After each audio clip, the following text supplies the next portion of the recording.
कुछ वर्षों से शिशु वाटिका शब्द का एक नया प्रयोग हुआ।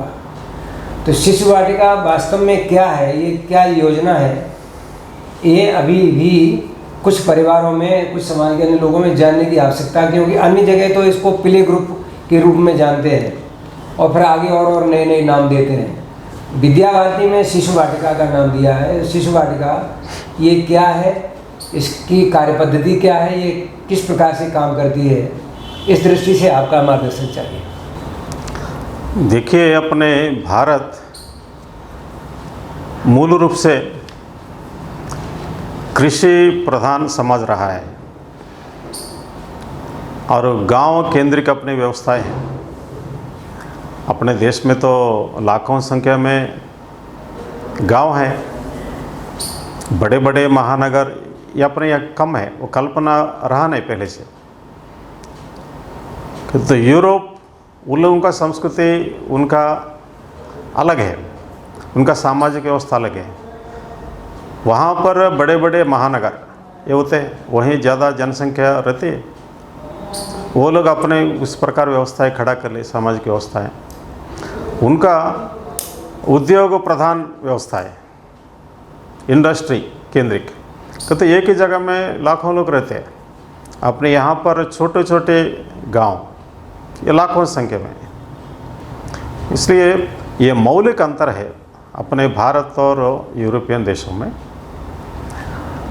किंतु धीरे धीरे अपने देश में भी जनसंख्या बढ़ रही है, ये उद्योग वगैरह बढ़ रही है और कई महानगरों में तो बड़े बड़े उद्योग जहाँ हज़ारों लाखों लोग काम करते हैं। जो बड़े बड़े उद्योग है, 3 शिफ्टें मिलकर तो लाख संख्या हो जाती है वहाँ एम्प्लॉय से काम करने वाले। इसलिए धीरे धीरे अपने देश में भी व्यवस्थाएं बदल रहे हैं। जब कृषि प्रधान समाज था, गांव केंद्रित व्यवस्थाएं थी,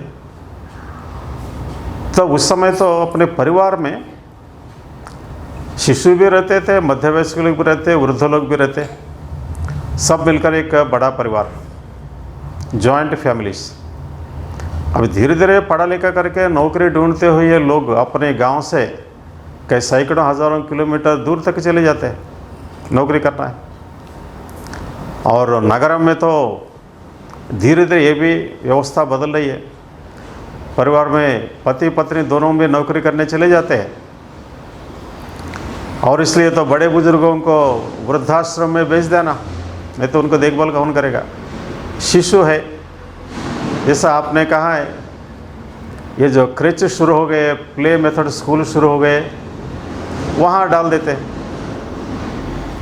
ये जो बदलते हुए सामाजिक व्यवस्थाओं को ध्यान में रखकर अपने देश में भी शिक्षाविद चिंतन किया है, अभी भी आगे भी करते रहेंगे। आवश्यकता कैसे, किस प्रकार व्यवस्था करनी है, ये करते समय अपने भारतीय संस्कृति इसको भी ध्यान में रखना आवश्यक है। ये शिशु वाटिका उस शब्दों में भी स्पष्ट है, शिशुओं का वाटिका उद्यानवन है। ये उद्यानवन में क्या करते हैं, बच्चे लोग खेलते हैं, कूदते हैं, ये सब चलते रहते हैं, शिशु वाटिका। तो वहाँ आपको पेड़ पौधे के साथ खेलेंगे, छोटे छोटे पशु पक्षी होते इसके साथ खेलेंगे, कूदेंगे, ये सब चलता है। अभी राष्ट्रीय शिक्षा नीति 2020 में वहाँ भी इसका उल्लेख आया है। उन्होंने नाम दिया है बाल वाटिका। अपने विद्या भारती शिशु वाटिका से मिलता जुलता है। तो शिशु वाटिका में 80 दशक में, तो 1980 दशक में शिशु वाटिका ये प्रयोग प्रारंभ हुआ। मध्य प्रदेश में सुशीला धाते जी प्रारंभ किए, बाद में गुजरात के इंदुमती काटदरे जी ने इसको काफ़ी आगे बढ़ाया। अभी देश में हज़ारों विद्यालयों में इस शिशु वाटिका शिक्षा का एक अंग बन गई है और सफलता से चल रही विद्यालय शिशु वाटिका। शिशु खेलते कूदते मज़े में रहते हैं। इस शिशु वाटिका में इस शिक्षा प्रदान करने का जो बात है, 3 प्रकार का होता है।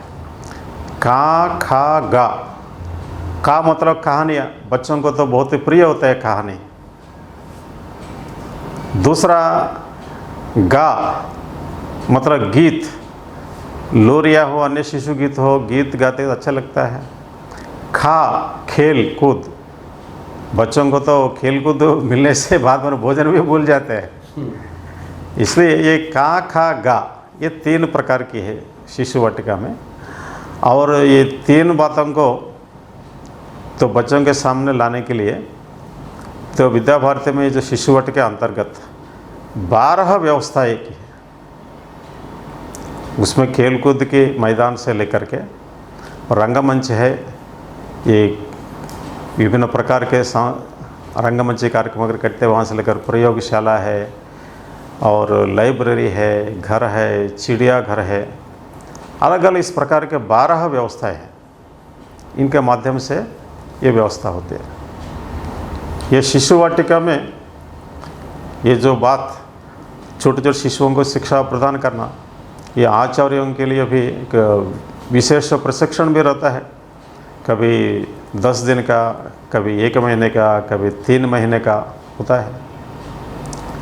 और अखिल भारतीय स्तर पर गुजरात के गांधी धाम में वहाँ एक प्रशिक्षण केंद्र सफलतापूर्वक चला रहे हैं और देश भर के आचार्य वहाँ जाते हैं, प्रशिक्षण लेते हैं। वहाँ बहुत अच्छी व्यवस्था खड़ी हुई है टीचर्स ट्रेनिंग के लिए, और स्थान स्थान पर भी तो ये हो रहा है। ये अपने नई सामाजिक व्यवस्था, ये न्यूक्लियस फैमिलीज, उद्योग केंद्र के सामाजिक व्यवस्था जैसे खड़ा हो रहा है और देश में उसका अनुरूप अपना करना, ये करते समय मातृभाषा का भी ध्यान रहता है कि उनको प्रारंभ तो वहीं से होता है मातृभाषा, जिससे तो ये शिशुओं का आयु वर्ग ये छोटा है, तो उस वर्ग में क्या है कि लिखना, बड़े बड़े किताब पढ़ना उसके ऊपर ज़्यादा महत्व नहीं देते हैं। ये का खा गा का माध्यम से होता है, तो उसमें ये बात भी सोचना जरूर होता है। साधारणतः समझने के लिए विषय को, शिशु को मतलब उसमें उत्साह मिले तो मज़ा से मतलब विद्यालय में आने के लिए वो तैयार हो। पूर्व में अपने विद्या भारती के महामंत्री थे माननीय दीनानाथ बोत्रा जी, अच्छे शिक्षाविद हैं। अभी उनका आयु 95 वर्ष का हो गए, अभी भी सक्रिय रहते हैं, प्रवास नहीं करते तो सक्रिय रहते हैं, अच्छे शिक्षाविद। बोत्रा जी कभी कभी कार्यकर्ताओं को बैठक में बोलते थे, अगर रविवार का दिन भी शिशु घर में बोलता है माँ मैं स्कूल में जाऊंगा, तो माँ बोलते हैं कि बेटा तो स्कूल छुट्टी है। नहीं वहाँ ये पक्षियाँ हैं ना, मेरे दोस्त है, उनको दाना कौन देगा खाने के लिए, उनको पानी कौन पिलाएगा, कष्ट होगा ना, नहीं तो इसलिए मैं स्कूल में जाना है। और कुल मिला करके रविवार का दिन भी वो स्कूल में जाने के इच्छुक होते हैं बच्चे। तो ये मतलब अच्छे विषय,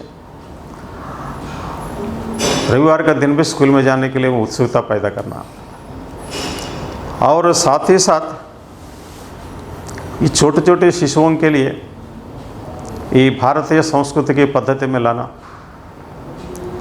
सामाजिक व्यवस्था को ध्यान में रख करके। एनईपी में अभी जो किया है वो ECCE, early childhood care education, उसका काम भी काफ़ी हुआ है भारत सरकार की ओर से।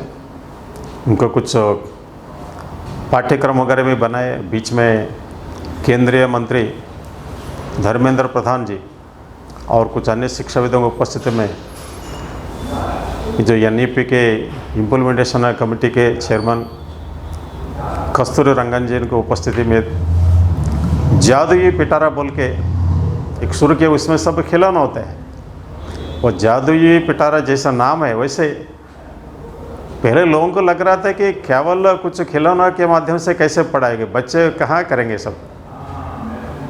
किंतु जब जादुई पिटारा ये बॉक्स जब खोला गया बच्चे वो सभा समिति मंत्री मंच सब भूल गए, वो खेल के ने ये खिलौना हाथ में लेकर उसमें व्यस्त हो गए। आकर्षण रहता है उसमें, इस प्रकार की शिक्षा देनी चाहिए। और अभी तो परिवारों में मतलब 5 वर्ष 6 वर्ष तक का घर में रखेंगे, ऐसा स्थिति तो नहीं हो पाती। धीरे धीरे सामाजिक व्यवस्था बदल रही है ये औद्योगिक विकास के कारण। इसलिए ये जो केंद्र सरकार ने जो व्यवस्था की है NEP में, जो बाल वाटिका, ये 3 कक्षाएं होती हैं। उसका नाम जो भी हो, अरुण, उदय, प्रभात, ऐसे 3 वर्ष से शुरू होता है। 3 से 4 वर्ष तक एक क्लास, 4 से 5 तक एक क्लास, और 5 से 6 वर्ष तक तीसरा क्लास, और 6 वर्ष की आयु में प्रथम कक्षा का प्रवेश होता है। इसलिए ये जो शिशु वाटिका, ये जो 3 वर्ष का है, 3 से लेकर के ये 5 वर्ष पूर्ण होने तक, तो ये अच्छी व्यवस्था है। आने वाले समय में मुझे लगता है कि समाज की जो आवश्यकता है इसको पूर्ण कर सकते हैं सरकार भी, अन्य प्राइवेट विद्यालय भी, कि तो बच्चों का आयु वर्ग को ध्यान में रख कर के, अपने भारतीय संस्कृति को ध्यान में रख कर के, ये नए सामाजिक व्यवस्था का आवश्यकता को ध्यान में रख कर के ये शिशु वाटिका एक अच्छी व्यवस्था है। और इसके माध्यम से 1 करोड़ों शिशुओं का लाभ होगा।